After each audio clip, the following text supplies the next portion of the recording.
Equation 2 mole of काय घ्यायचं आपल्याला बघा 2 moles of an ideal gas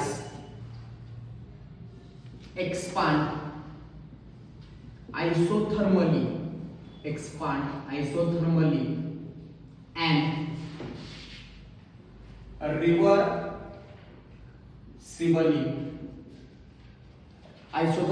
and reversibly from 20 liter to 30 liter, 20 liter to 30 liter at 300 Kelvin.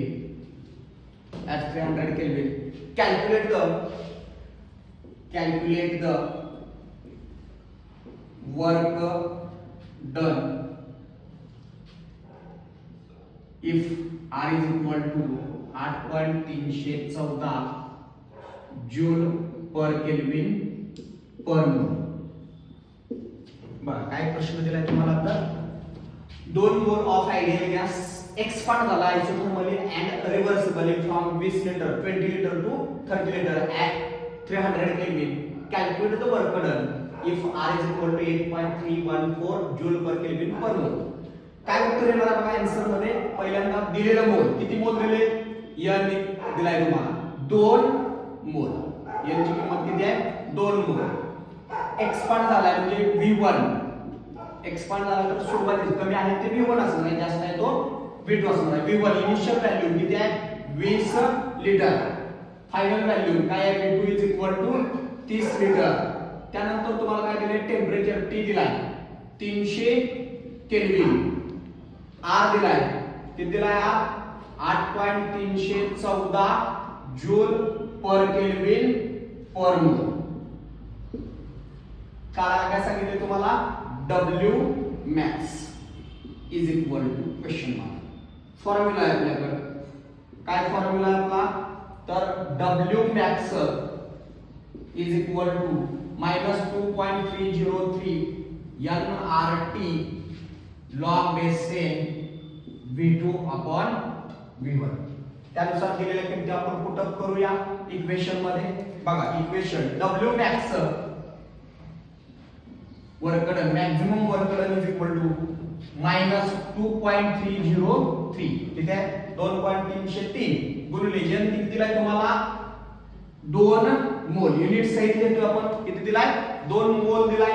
त्यानंतर R ची value दिली तुम्हाला 8.314 जूल पर केल्विन पर मोल इनटू टेम्परेचर दिले तुम्हाला 300 केल्विन गुणिले log base 10 V2 किती तुम्हाला दिलेला 30 लिटर डिवाइडेड बाय 20 लिटर. लिटरला लिटर कॅन्सल 1.5 20 ने 30 ला भागलं तर काय येतं तुमचं 1.5. या केल्विनला पर केल्विन कॅन्सल पर मोलला मोल कॅन्सल -2.303 या 2 ने या 3 ला गुणले 600 गुणले 8.314 युनिट काय राहिले तुमचं जूल गुणिले log base 10 1.5. बघा याचं वजा आहे असं तुमचं ठेवलंय. याला करूया आपण 2.303 किंवा आहे असं ठेवूया 600 गुणिले 8.314 गुणिले याचं कॅरेक्टर 0 आलं. 15 चा 0 मध्ये लॉग काय आहे 15 चा 0 मध्ये लॉग 1761 युनिट काय आहे जूल. आता हे आपल्याला सोडवायचं आहे. गुणाकार करायचा कसा करू आपण नंबर लॉग आणि नंबर म्हणून काढूया. नंबर त्याचा लॉग सगळं गुणाकार म्हणजे लॉग घेतले की लॉगची काय करायची असते बेरीज. बघूया नंबर काय दिलाय 2.303 600 8.314 0.1761 गुणाकार आहे म्हणजे सगळीकडे काय झाली बेरीज. आता मला सांगा कॅरेक्टर काय असतील पॉइंटच्या आधी एक आकडा आहे म्हणजे 0 पॉइंटच्या आधी किती आकडे 3 मधनं एक गेला 2 कॅरेक्टर याच्यात किती येईल तुमचा 0 पॉइंटच्या आधी 0 म्हणजे कॅरेक्टर काय येणार 12. आता मला लॉग सांगायचा 23 चा 03 मध्ये 36 23 36 23. 60 चा शून्य मध्ये 91 98. 83 चा 1 4 मध्ये नीट बघा मी 91 77 82.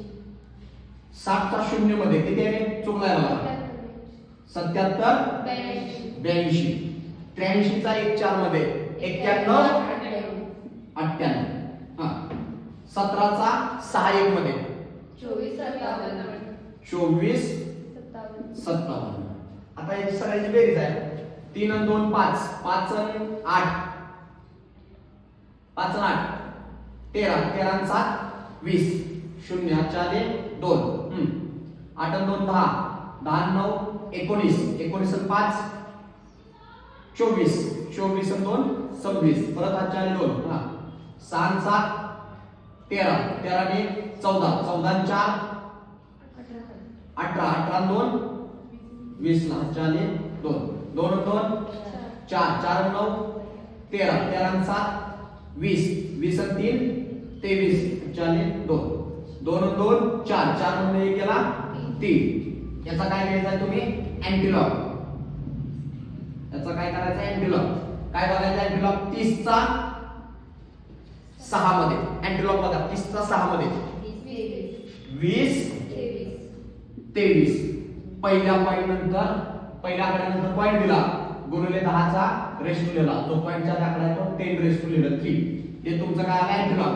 मग तुमचा W max काय मिळाला W max is equal to 2.023 गुणिले 10 चा तिसरा जूल मध्ये आला. म्हणजेच काय झाला 20 23 जूल. जूल मध्ये टाकलं तर तुमचं मॅक्झिमम वर्क डन काय येते 20 23. पण जर तुम्ही त्याला किलो जूल मध्ये काढलं मॅक्झिमम वर्क डन काय मिळेल तुम्हाला ते 20 23 भागिले 1000 किलो जूल मध्ये. किलो मध्ये कन्वर्जन करायला काय केलं आपण 1000 न भागलं. काय मिळालं तुम्हाला आता उत्तर 2.023 kilo joule. W max maximum work done किती आले तुमचं 2.023 किलो जूल.